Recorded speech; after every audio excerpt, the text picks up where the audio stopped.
ಎಲ್ರಿಗೂ ಎಲ್ಲೋ ಹೇಗಿದ್ದೀರಾ? ಹೋಪ್ ಎಲ್ಲರೂ ಚೆನ್ನಾಗಿದ್ದೀರಾ ಅಂತ ಭಾವಿಸ್ತಾ ಇವತ್ತಿನ ಬ್ಲಾಗ್ ಸ್ಟಾರ್ಟ್ ಮಾಡಿದ್ದೀನಿ. ಇವತ್ತು ಏನಪ್ಪ ವಿಶೇಷ ಅಂದರೆ ಇವತ್ತು ಗೌರಿ ಹಬ್ಬ ಅಲ್ಲ, ಇವತ್ತೇ ನಾವು ಹೊತ್ತು ಖಾಲಿ ಇರೋದು. ಆದ್ದರಿಂದ ಈ ಬ್ಲಾಗು ಕಂಟಿನ್ಯೂ ಮಾಡ್ತೀನಿ.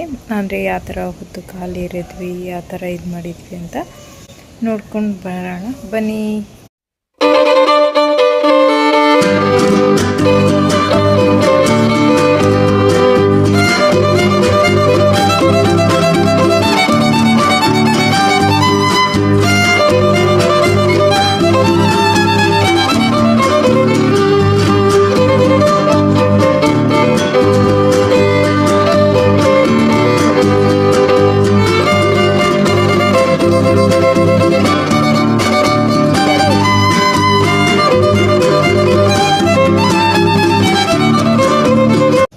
ಎಲ್ಲರಿಗೂ ಗೌರಿ ಗಣೇಶ ಹಬ್ಬದ ಶುಭಾಶಯಗಳು ಅಂತಂದು ಹೇಳ್ತಾ, ಎಲ್ರಿಗೂ ಎಲ್ಲೋ ಹೇಗಿದ್ದೀರಾ? ಹೋಪ್ ಎಲ್ಲರೂ ಚೆನ್ನಾಗಿದ್ದೀರಾ ಅಂತ ಭಾವಿಸ್ತಾ ಇವತ್ತಿನ ಬ್ಲಾಗ್ ಸ್ಟಾರ್ಟ್ ಮಾಡಿದ್ದೀನಿ. ಇವತ್ತು ಏನಪ್ಪ ವಿಶೇಷ ಅಂದರೆ ಇವತ್ತು ಗೌರಿ ಹಬ್ಬ ಅಲ್ಲ, ಇವತ್ತೇ ನಾವು ಹೊತ್ತು ಖಾಲಿ ಇರೋದು. ಆದ್ದರಿಂದ ಈ ಬ್ಲಾಗು ಕಂಟಿನ್ಯೂ ಮಾಡ್ತೀನಿ. ಅಂದರೆ ಯಾವ ಥರ ಹೊತ್ತು ಖಾಲಿ ಇರಿದ್ವಿ, ಯಾವ ಥರ ಇದು ಮಾಡಿದ್ವಿ ಅಂತ ನೋಡ್ಕೊಂಡು ಬರೋಣ ಬನ್ನಿ. ಎಲ್ಲರಿಗೂ ಗೌರಿ ಗಣೇಶ ಹಬ್ಬದ ಶುಭಾಶಯಗಳು ಅಂತಂದು ಹೇಳ್ತಾ, ಒಳ್ಳೇದು ಬಯಸಲಿ ಗಣೇಶ ಗೌರಿ ಅಂತಂದು ಹೇಳ್ತಾ, ಹಾಗೆ ನೀವು ಅಂದ್ಕೊಂಡಿರೋ ಎಲ್ಲ ಕೆಲಸಗಳು ಕಾರ್ಯಸಿದ್ಧಿ ಆಗಲಿ, ಎಲ್ಲ ನೀವು ಅಂದ್ಕೊಂಡಿರೋ ಕೆಲಸಗಳೆಲ್ಲ ಒಳ್ಳೆ ಸಕ್ಸಸ್ಫುಲ್ ಆಗಿ ಆಗಲಿ ಅಂತಂದು ಹೇಳ್ತಾ ಈ ಬ್ಲಾಗ್ ಮಾಡ್ತಾಯಿದ್ದೀನಿ.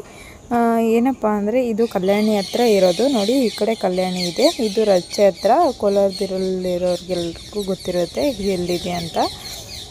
ನಮ್ಮ ಮನೆಯಿಂದ 1 ಕಿಲೋಮೀಟ್ರ್, 1/2 ಕಿಲೋಮೀಟ್ರ್, 1 ಕಿಲೋಮೀಟ್ರ್ ಆಗ್ಬೋದು.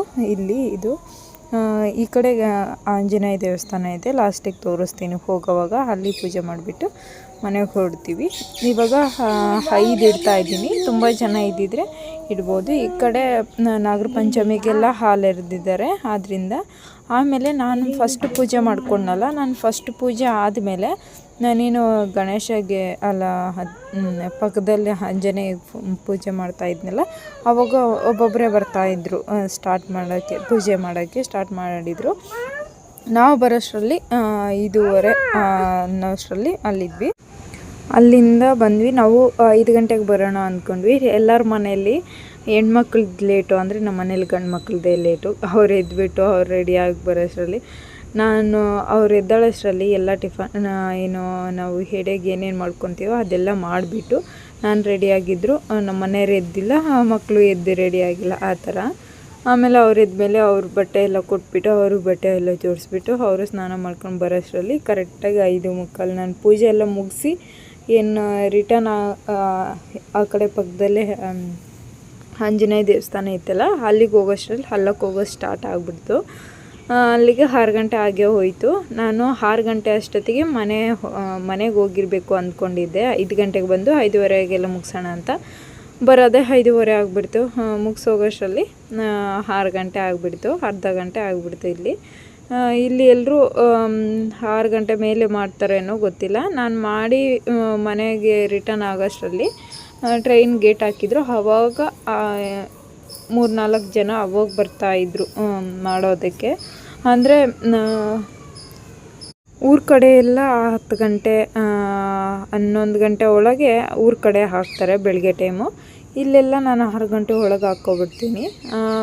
ಸಾಯಂಕಾಲನೂ ಹಾಕ್ತಾರೆ ಊರ ಕಡೆ ಎಲ್ಲ. ನಾನು ಸಾಯಂಕಾಲನೂ ಹಾಕೋಕ್ಕೆ ಹೋಗಲ್ಲ, ಯಾಕಂದರೆ ನನಗಿಷ್ಟ ಆಗೋಲ್ಲ. ಬೆಳಗ್ಗೆ ಬ್ರಾಹ್ಮಿ ಮುಹೂರ್ತದಲ್ಲಿ ಹಾಕಿದರೆ ಒಳ್ಳೆಯದು ಅಂತ ನನ್ನ ಪ್ರಕಾರ. ಇವತ್ತು ಬ್ರಾಹ್ಮಿ ಮುಹೂರ್ತನೂ ಮೀರೋಯ್ತು ಅಂದ್ಕೊಂಡಿದ್ದೀನಿ. ಬ್ರಾಹ್ಮಿ ಮುಹೂರ್ತ ಇರೋದು 6 ಗಂಟೆ ಒಳಗೆ. 6 ಗಂಟೆ ಒಳಗೆ ಆಗಿತ್ತು. ನಾನು ಪೂಜೆ ಮುಗಿಸಿ ಆಂಜನೇಯ ದೇವಸ್ಥಾನ ಹತ್ರ ಹೋಗೋಷ್ಟರಲ್ಲಿ 6 ಗಂಟೆ ಆಗಿತ್ತು ಕರೆಕ್ಟಾಗಿ. ಆಗಿದೆ ಅಂದ್ಕೊಂಡಿದ್ದೀನಿ. ಏನೋ ಬ್ರಾಹ್ಮಿ ಮುಹೂರ್ತದಲ್ಲಿ ಮಾಡಿದರೆ ನನಗೂ ಒಂಥರ ಸಮಾಧಾನ, ನನಗೆ ಅದೊಂದು ಥಾಟು ಒಳ್ಳೆಯದಾಗುತ್ತೆ. ಆ ಸಮಯದಲ್ಲಿ ನಾನು ಪೂಜೆ ಮಾಡಿದರೆ ಅನ್ನೋ ಒಂದು ಇಟ್ಕೊಂಡು ಮಾಡ್ತೀನಿ.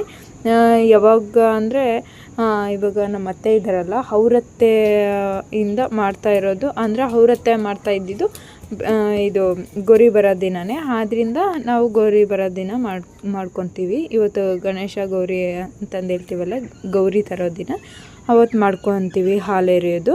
ಅಕಸ್ಮಾತ್ ನಮ್ಮದು ಹೆಣ್ಮಕ್ಳದ್ದು ಏನಾದರೂ ಪ್ರಾಬ್ಲಮ್ ಇದ್ದು ಇಲ್ಲ ಏನಾದರೂ ಸಮಸ್ಯೆ ಇದ್ದರೆ ಅವತ್ತು ಮಾಡೋಕ್ಕಾಗಿಲ್ಲ ಅಂದರೆ ನಾಗರ ಪಂಚಮಿಗೆ ಹಾಕ್ಕೊಬಿಡ್ತೀವಿ. ಇಲ್ಲ ಇವಾಗೇನೂ ಇಲ್ಲ ಅವಾಗೇನೂ ಇಲ್ಲ ಅಂತಂದು ನಮ್ಮದೆಲ್ಲ ಅಡ್ಜಸ್ಟ್ ಆಗುತ್ತೋ ಇಲ್ಲ ನೋಡಿಕೊಂಡು ನಮಗೆ ಅನುಕೂಲ ತಕ್ಕಂತೆ ನಾವು ಮಾಡ್ಕೊತೀವಿ. ಏನು ಪ್ರಾಬ್ಲಮ್ ಇಲ್ಲ ಅಂದರೆ ಮಾತ್ರ ಗೌರಿ ಹಬ್ಬದ ದಿನವೇ ಏನಾದರೂ ಸಮಸ್ಯೆ ಇದ್ದರೆ ಮಾತ್ರ ನಾಗರ ಪಂಚಮಿಗೆ ಹಾಕ್ಕೊಂಡು ಸುಮ್ಮನಾಗ್ಬಿಡ್ತೀವಿ. ಆ ಥರ ಗಣೇಶ ಗೌರಿಗೂ ಹಾಕ್ಕೊತಾರೆ ಮತ್ತು ಗಣೇಶಗೂ ಹಾಕ್ಕೊತಾರೆ. ತುಂಬ ಚೆನ್ನಾಗಿರುತ್ತೆ ಇದು. ನಾನು ಇವಾಗ ಫಸ್ಟು ಮಾಡೋದ್ಮೇಲೆ ತುಂಬ ಜನ ಮಾಡಿದರು. ನಾನು ಇವಾಗಲೇ 5 ಕಾಲಾಗಿದೆ ನೋಡಿ, ಅಲ್ಲ 5 ಮುಕ್ಕಾಲಾಗಿದೆ. ಇನ್ನೂ ಅಷ್ಟೊಂದು ಯಾರೂ ಓಡಾಡ್ತಾ ಇಲ್ಲ.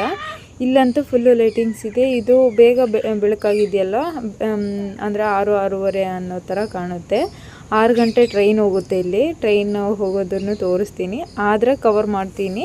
ಟ್ರೈನ್ ಹೋಗುತ್ತೆ 6 ಗಂಟೆದು, ಅದು ತೋರ್ಸೋಕ್ಕೆ ಪ್ರಯತ್ನ ಮಾಡ್ತೀನಿ.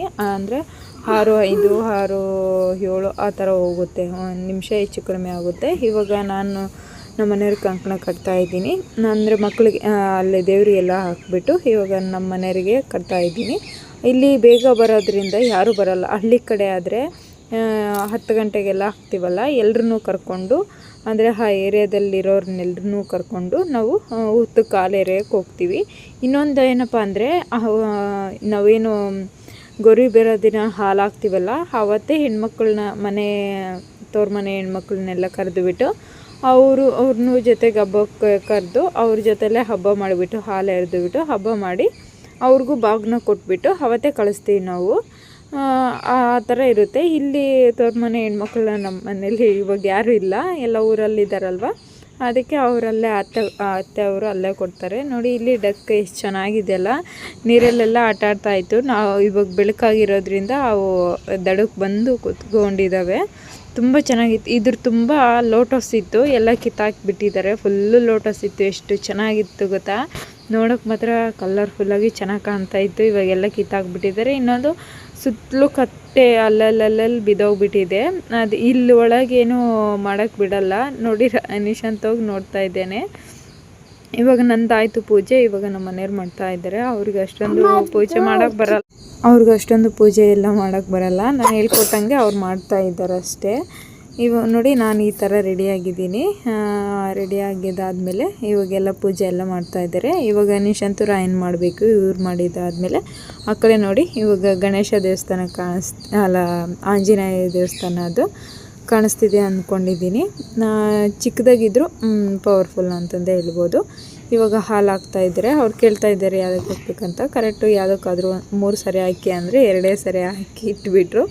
ಅವ್ರವ್ರು ಅಂದರೆ ಹೇಳಿದೆ ಮತ್ತೆ ಕೋಪ ಮಾಡ್ಕೊತಾರೆ ಅಂತಂದು ಹೇಳ್ಬಿಟ್ಟು ಅವ್ರು ಯಾವ ಥರ ಮಾಡ್ತಾರೋ ಆ ಥರ ಅಂದ್ಕೊಂಡು ಸುಮ್ಮನೆ ಆದ್ವಿ. ಇವಾಗ ಅಕ್ಷತೆ ಹಾಕ್ಬಿಟ್ಟು ಕೈ ಮುಗಿತಾ ಇದ್ದಾರೆ. ಇವಾಗ ನಿಶಾಂತನ ರಾಯನ್ಗೆ ಮಾಡಿಸ್ಬೇಕು. ಅವರು ಮಾಡಿದ್ದಾಯಿತು. ಮಾಡಿದ್ದಾದಮೇಲೆ ಇವಾಗ ಒಡಿ ತುಂಬ್ತಾ ಇದ್ದಾರೆ. ನಾವು ಒಡಿ ತುಂಬಿಸ್ಕೊಂಬಿಟ್ಟು ಇವಾಗ ಅಲ್ಲೇ ಕಲ್ಯಾಣಿ ಇರೋದ್ರಿಂದ ಅಲ್ಲೇ ಅರಿಶಿನ ಕುಂಕುಮ ಹೂವು ಎಲ್ಲ ಹಾಕ್ಬಿಟ್ಟು ಅಕ್ಷತೆ ಹಾಕಿ ಹಾಲು ಬಿಟ್ಟು ಪೂಜೆ ಮಾಡ್ಕೊಂಡು ಮನೆಗೆ ಹೋಗೋದು ಅಂತ. ನಾನು ವರ್ಷವೂ ಮಾಡ್ಕೊತೀನಿ ಕಲ್ಯಾಣ ಪೂಜೆನ, ಅಂದರೆ ಗಂಗೆ ಪೂಜೆನ ಮಾಡ್ಕೊತೀನಿ. ಅಂದರೆ ನಮ್ಮ ಮನೆ ದೇವ್ರಿಗೆ ಹೋಗ್ತೀವಲ್ಲ, ಹಾಕಿದ್ದೀನಿ ವ್ಲಾಗ್, ಅದು ಲಿಂಕ್ ಹಾಕ್ತೀನಿ ನಾನು ಯಾವ ಥರ ಮಾಡ್ಕೊತೀನಿ ಅಂತ ಆ ವ್ಲಾಗಿಂದು. ಅಂದರೆ ಅಲ್ಲಿ ಹೋದಾಗ ನಾವು ಯಾವ ಥರ ಗಂಗೆ ಪೂಜೆ ಮಾಡ್ತೀವಂತ ಡಿಸ್ಕ್ರಿಪ್ಷನಲ್ಲಿ ಹಾಕಿರ್ತೀನಿ ಆ ವ್ಲಾಗು ನೋಡಿ. ಆ ಥರ ಗಂಗೆ ಪೂಜೆ ಮಾಡೋದು. ನಾನು ಇಲ್ಲಿ ಸಿಂಪಲಾಗಿ ಮಾಡ್ಕೊತಾ ಇದ್ದೀನಿ. ಸುಮ್ಮನೆ ಅರಿಶಿನ ಕುಂಕುಮ ಹೂವು ಅಕ್ಷತೆ ಹಾಲು ತುಪ್ಪ ಎಲ್ಲ ಹಾಕ್ಬಿಟ್ಟು ಗಂಧದ ಕಡ್ಡಿ ತೊಗೊಂಡು ಬೆಳಗ್ತಾ ಇದ್ದೀನಿ ಅಷ್ಟೇ, ಇನ್ನೇನಿಲ್ಲ. ಅಂದರೆ ವರ್ಷವೂ ಮಾಡ್ಕೊಂಡಿರ್ತೀನಲ್ಲ, ಸೆಂಟ್ರಲ್ಲಿ ಯಾರಾದರೂ ಎಲ್ಲಿಗಾದರೂ ದೇವಸ್ಥಾನಕ್ಕೆ ಹೋದರೆ ಅಲ್ಲೂ ಮಾಡ್ಕೊಬರ್ತೀನಿ. ನೋಡಿ ಇವಾಗ ಡಕ್ ಚೆನ್ನಾಗಿ ನೀರಲ್ಲಿ ಇಳಿದ್ಬಿಟ್ಟು ಎಷ್ಟು ಚೆನ್ನಾಗಿ ಈಜುತ್ತಾ ಇದೆ. ಇವಾಗ ಚೆನ್ನಾಗಿ ಈಜುತ್ತಾ ಇದೆ. ಯಾರಾದರೂ ಬಂದುಬಿಟ್ರೆ ಅವು ಕರೆಕ್ಟ್ ದಡಕ್ಕೆ ಬಂದು ಸೇರ್ಕೊಬಿಡ್ತವೆ. ಆದ್ದರಿಂದ ಇವಾಗ ಕರೆಕ್ಟಾಗಿ ಈಜ್ಕೊತ ಒಂದೊಂದೇ ಬರ್ತಾ ಇದೆ. ಅಲ್ಲಿ ಏನು ಅಕ್ಷತೆ ಮತ್ತು ಹೂವು ಹಾಕ್ತಿದ್ದೀನಲ್ಲ ಅಲ್ಲಿಗೆ ಬರ್ತಾ ಇದ್ದಾವೆ. ಆಮೇಲೆ ಅಲ್ಲಿ ಏನು ಅದು ಕಲ್ಯಾಣಿ ನೋಡ್ಕೊತಾರಲ್ಲ ಅವರು ಅಲ್ಲಿ ಏನೋ ಹಾಕ್ಬಾರ್ದು ಕಲ್ಯಾಣಿ ಎಲ್ಲೇ ಅಂತಂದು ಬೋರ್ಡ್ ಹಾಕಿದ್ರಲ್ಲ. ನಮ್ಮ ಮನೆಯವರು ಯಾರಾದರೂ ಬಂದರೆ ಬೈತಾರೆ ಬಾ ಅಂತಂದು ಅರ್ಜೆಂಟ್ ಮಾಡ್ತಾಯಿದ್ರು. ಅಷ್ಟೊತ್ತಿಗೆ ಎಲ್ಲ ಅಕ್ಷತೆ ಎಲ್ಲ ಹಾಕ್ಬಿಟ್ಟು ಕೈ ಮುಗಿದ್ಬಿಟ್ಟು ಇವಾಗ ನಿಶಾಂತನ ಕರ್ಕೊಂಡು ಹೋಗೋಣ ಅಂತ. ಅವನು ಅದು ಗಂಧದ ಕಡ್ಡಿ ಇಲ್ಲಿ ಆಂಜನೇಯ ದೇವಸ್ಥಾನ ಇದೆಯಲ್ಲ, ಇಲ್ಲಿ ಇನ್ನೂ ಬಾಗಿಲು ತೆಗ್ದಿರಲಿಲ್ಲ. ಆದ್ದರಿಂದ ಇಲ್ಲಿ ಸ್ವಲ್ಪ ಹೂವು ಎಲ್ಲ ಇಟ್ಬಿಟ್ಟು ಅರಿಶಿನ ಕುಂಕುಮ ಇಟ್ಬಿಟ್ಟು ಗಂಧದ ಕಡ್ಡಿ ಬೆಳಗ್ಬಿಟ್ಟು ಹೋಗೋಣ ಅಂತಂದು ಇಲ್ಲಿಗೆ ತಗೊಬಂದೆ. ಅಲ್ಲೆರಡು ಇಲ್ಲೆರಡು ಎಕ್ಸ್ಟ್ರಾ ತಂದಿದ್ದೆ, ನಾಲ್ಕಲ್ಲಿ 4 ಎಕ್ಸ್ಟ್ರಾ ಇಟ್ಕೊಂಡು ಬಂದಿದ್ದೆ. ಇವಾಗ ಪೂಜೆ ಎಲ್ಲ ಮಾಡಿದ್ದಾಯಿತು, ಕೈ ಮುಗಿದ್ಬಿಟ್ಟು ಹೋಗೋಣ ಅಂತ. ಇವಾಗ ತೋರಿಸ್ತೀನಿ ನಿಮಗೆ ಅದು ಟ್ರೈನ್ ಹೋಗೋದು. ಫುಲ್ ಕವರ್ ಆಗಿಲ್ಲ, ಅಷ್ಟೊತ್ತಿಗೆ ನಾವು ವೀಡಿಯೋ ಮಾಡೋಷ್ಟರಲ್ಲಿ ಟ್ರೈನ್ ಹೋಗ್ಬಿಡ್ತು. ಪೂಜೆ ಹಿಂಗಿತ್ತು, ನಿಮಗೆ ಹೇಗೆ ಅನ್ನಿಸ್ತು ಅಂತ ಕಮೆಂಟ್ ಮೂಲಕ ತಿಳಿಸಿ. ನಾವು ಗಂಗೆ ಪೂಜೆ ಯಾವ ಥರ ಮಾಡ್ತೀನಿ ಅಂತ ನೋಡಿ. ಇಲ್ಲೇ ಟ್ರೈನ್ ಹೋಗೋದು, ನಾವು ಹೋಗೋಷ್ಟರಲ್ಲಿ ಟ್ರೈನ್ ಹೋಯಿತು. ಇನ್ನೇನು ಅಂತಂದು ಮನೆಗೆ ಬಂದುಬಿಟ್ಟು ಇವಾಗ ಪೂಜೆ ಸ್ಟಾರ್ಟ್ ಮಾಡಿದ್ದೀನಿ. ಇವಾಗ ಹೋಗೋವಾಗ ಪೂಜೆ ಹೋಗಲ್ಲ. ಬಂದ ಮೇಲೆ ಪೂಜೆ ಎಲ್ಲ ಅಲ್ಲಿ ಎರೆದ್ಬಿಟ್ಟು ಬಂದುಬಿಟ್ಟು ಮನೇಲಿ ಎಡೆ ಹಾಕ್ಬಿಟ್ಟು ನಾವೇನು ಮಾಡಿರ್ತೀವೋ ಅದನ್ನ ಎಡೆ ಹಾಕ್ಬಿಟ್ಟು ಇವಾಗ ಮನೇಲಿ ಪೂಜೆ ಮಾಡ್ತಾಯಿದ್ದೀನಿ.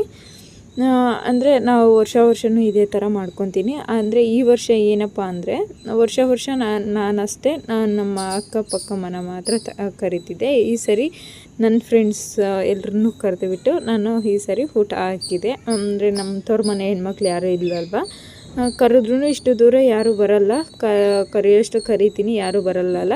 ಅದಕ್ಕೆ ನನ್ನ ಫ್ರೆಂಡ್ಸ್ನೆಲ್ಲ ಕರೆದುಬಿಟ್ಟು ಎಲ್ರಿಗೂ ಅಡುಗೆ ಮಾಡಿ ಹಾಕೋಣ ಅಂದ್ಕೊಂಡೆ. ಇನ್ನೊಂದು, ಈ ಮನೆಯಲ್ಲಿ ಬಂದಾಗಿಂದ ಯಾರಿಗೂ ಊಟ ಹಾಕಿರಲಿಲ್ಲ. ಅಂದರೆ ಹೊಸ್ದಾಗಿ ಯಾವುದಾದ್ರೂ ಮನೆಗೆ ಹೋದರೆ ನಾವು ನಮ್ಮ ಪದ್ಧತಿ ಸ್ವಲ್ಪ ಎಲೆ ತೆಗೆಸ್ಬೇಕು ಅನ್ನೋದು ಅಮ್ಮ ಹೇಳ್ತಾಯಿದ್ರು. ಇದು ವರಮಹಾಲಕ್ಷ್ಮಿಗೆ ಹಾಕ್ಸು ಅಂತ. ಅಂದರೆ ಅವಾಗ ನನಗೆ ಅಷ್ಟೊಂದು ಹುಷಾರಿರಲಿಲ್ಲ ಅಲ್ವಾ, ಆದ್ದರಿಂದ ನಾನು ಅವಾಗ ಏನು ಮಾಡೋಕ್ಕೋಗಿರಲಿಲ್ಲ, ಸಿಂಪಲಾಗಿ ಮಾಡ್ಕೊಂಡು ಸುಮ್ಮನಾದೆ.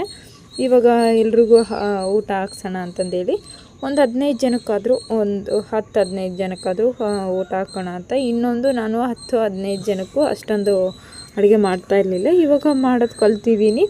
ಆದ್ದರಿಂದ 10-15 ಜನಕ್ಕೆ ಪಾಯಸ, ಅನ್ನ, ಸಾಂಬಾರು, ಹಪ್ಪಳ, ಪಲ್ಯ, ಕೋಸಂಬರಿ ಅಷ್ಟು ಮಾಡಿದ್ದೆ. ಎಲ್ಲರೂ ಊಟ ಚೆನ್ನಾಗಿದೆ ಅಂತಂದು ಹೇಳ್ಬಿಟ್ಟು ಹೋದರು. ಅಂದರೆ ಯಾರನ್ನೂ ಕವರ್ ಮಾಡಿಲ್ಲ. ಅವ್ರಿಗೆ ಇಷ್ಟ ಇದ್ದರೆ ನಾನು ವೀಡಿಯೋದಲ್ಲಿ ಕವರ್ ಮಾಡ್ತೀನಿ, ಇಲ್ಲ ಅಂದರೆ ಇಲ್ಲ. ಅವ್ರನ್ನ ಕೇಳ್ತೀನಿ ಫಸ್ಟು, ಮಾಡಿ ಅಂದರೆ ಮಾಡ್ತೀನಿ, ಕವರ್ ಮಾಡ್ತೀನಿ. ಅವ್ರನ್ನೂ ವೀಡಿಯೋದಲ್ಲಿ ಆ್ಯಡ್ ಮಾಡ್ಕೊತೀನಿ, ಇಲ್ಲಾಂದರೆ ಇಲ್ಲ. ಸುಮ್ಮನೆ ಅವ್ರಿಗೆ ಇಷ್ಟ ಇಲ್ಲದಿದ್ರು ನಾವು ಅವೆಲ್ಲ ಫೋರ್ಸ್ ಮಾಡಬಾರ್ದಲ್ಲ. ಇವಾಗ ಸೂರ್ಯನಿಗೂ ಅಲ್ಲೇ ಪೂಜೆ ಮಾಡಿಬಿಟ್ಟು ಕೈ ಮುಗಿದು ತುಳಸಿ ನಿನ್ನೆ ಹಾಕಿರೋದು ಪಾಟ್ ಏನು ಮಾಡಿ ಗೊತ್ತಿಲ್ಲ ಕೋತಿಗಳು. ಅಂದರೆ ಪಾಟಲ್ಲಿರೋ ಇದೆಲ್ಲ ತೆಗೆದು ಹಾಕ್ಬಿಡುತ್ತೆ ಕೋತಿಗಳು. ಎಲೆ ಇರುತ್ತಲ್ಲ, ಎಲೆ ಗಿಡ ಎಲ್ಲ ಕಿತ್ತಾಕ್ಬಿಡುತ್ತೆ. ಇದೇನೋ ಗೊತ್ತಿಲ್ಲ, ಇರುತ್ತೋ ಇಲ್ವೋ ಗೊತ್ತಿಲ್ಲ. ಅದನ್ನೂ ವ್ಲಾಗ್ ಶೇರ್ ಮಾಡ್ಕೊತೀನಿ ನೋಡಿ. ಈಗಿತ್ತು ನನ್ನ ಪೂಜೆ ರೂಮು. ಸಿಂಪಲಾಗೆ ಮಾಡಿಕೊಂಡೆ, ಏನು ಗ್ರ್ಯಾಂಡಾಗಿ ಏನು ಮಾಡ್ಕೊಳ್ಳಲ್ಲ. ಅಂದರೆ ಒಂದು ಕಳಶ, ಒಂದು ಫೋಟೋ ಅಷ್ಟೇ ಇರೋದು, ಎಕ್ಸ್ಟ್ರಾ ಏನೂ ಇಟ್ಕೊಂಡಿಲ್ಲ. ಅಂದರೆ ಮೇಂಟೈನ್ ಮಾಡೋದು ಕಷ್ಟ, ಫೋಟೋಗಳು ಎಲ್ಲ ಇಟ್ಕೊಂಡ್ರೆ. ಈ ನಾಗರ ಪಂಚಮಿ ದಿನವೇ ಅಂದರೆ ನಾವು ಹೊತ್ತು ಕಾಲು ಎರಿತೀವಲ್ಲ, ಅವತ್ತೇ ನಾವು ರಾಖಿ ಕಟ್ಟೋದು. ನಮ್ಮ ಪದ್ಧತಿ ಪ್ರಕಾರ ಅವತ್ತೇ ನಾವು ರಾಖಿ ಕಟ್ಟೋದು. ಇವಾಗ ರಾಯನ ಕೈಯಲ್ಲಿ ನಿಶಾಂತಂಗೆ ಕಟ್ಟಿಸ್ತಾ ಇದ್ದೀನಿ. ಆಮೇಲೆ ನಿಶಾಂತನ ಕೈಯಲ್ಲಿ ರಾಯನ್ಗೆ ಅಣ್ಣ ತಮ್ಮ ಅವರೇ ಕಟ್ಕೊತಾರೆ. ಬೇರೆ ನಮ್ಗೆ ಯಾರು ಹೆಣ್ಮಕ್ಳಿಲ್ಲಲ್ವ ಅವ್ರಿಗೆ ಕಟ್ಟೋಕ್ಕೆ. ಇದ್ದಾರೆ, ಎಲ್ಲ ಊರಲ್ಲಿರ್ತಾರೆ, ನಾವು ಹೋಗಲ್ಲ, ಕಟ್ಸ್ಕೊಬರಲ್ಲ. ಅಂದರೆ ಅಕ್ಕ ಮಗಳಿದ್ದಾರೆ, ಆದ್ದರಿಂದ ಇವರೇ ಮೊನ್ನೆ ಅವ್ರ ಅತ್ತೆ ಬಂದುಬಿಟ್ಟು ಅವರೇ ಕಟ್ಕೊಂಡ್ಲಿ ಅಂತಂದು ತಂದು ಕೊಟ್ಟು ಹೋಗಿದ್ರು. ಇವಾಗ ಕಟ್ಟಿಸ್ತಾ ಇದ್ದೀನಿ. ಅವ್ರಿಗೆ ನಿಶಾಂತಂಗೆ ಕಟ್ಟೋಕೆ ಬರುತ್ತೆ, ರಾಯನಿಗೆ ಅಷ್ಟೊಂದು ಕಟ್ಟೋಕೆ ಬರೋಲ್ಲ. ಇದಾಗಿತ್ತು ಇವತ್ತಿನ ಬ್ಲಾಗು. ಹೇಗಿತ್ತು ಅಂತ ಶೇರ್ ಮಾಡಿ, ಕಮೆಂಟ್ ಮಾಡಿ ಅಂತಂದು ಹೇಳ್ತಾ ನೋಡಿ. ಇವಾಗ ಹೆಣ್ಮಕ್ಳು ಬಂದಿದ್ದರು, ಅವ್ರಿಗೂ ಊಟ ಹಾಕ್ಬಿಟ್ಟೆ. ಇವರೇ ಲಾಸ್ಟು, ಇನ್ನು ಆಮೇಲೆ ಬರ್ತಾರೆ. ಅವ್ರನ್ನೆಲ್ಲ ಆ್ಯಡ್ ಮಾಡೋಕ್ಕೆ ಹೋಗಿಲ್ಲ. ಈ ಬ್ಲಾಗ್ ಶುರು ಮಾಡಿದಾಗ ಆಗಲೇ 3 ಗಂಟೆ ಆಗಿಬಿಟ್ಟಿತ್ತು ನೋಡಿ. ಕೋತಿಗಳೆಲ್ಲ ಸೈಲೆಂಟಾಗಿ ಮಲ್ಕೊಂಡಿತ್ತು. ನಾನು ಅವಾಗ ತಾನೇ ಮಲ್ಕೊಳ್ಳೋಣ ಅಂತ ಹೊರಗೆ ಬಂದೆ. ಕೋತಿಗಳು ಎಷ್ಟು ನಿಶಬ್ದವಾಗಿ ನಿದ್ದೆ ಮಾಡ್ತಾಯಿದ್ವು.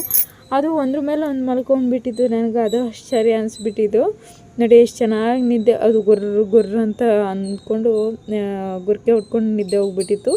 ಇಷ್ಟು ಹತ್ರ ನಿಂತ್ಕೊಂಡ್ರೂ ಗೊತ್ತಾಗಿಲ್ಲ, ಎಲ್ಲಿ ಎದ್ದುಬಿಟ್ಟು ಕಚ್ಚಾಗ್ಬಿಡುತ್ತೆ ಅನ್ನೋ ಭಯ ಆಗಿಬಿಟ್ಟಿತ್ತು.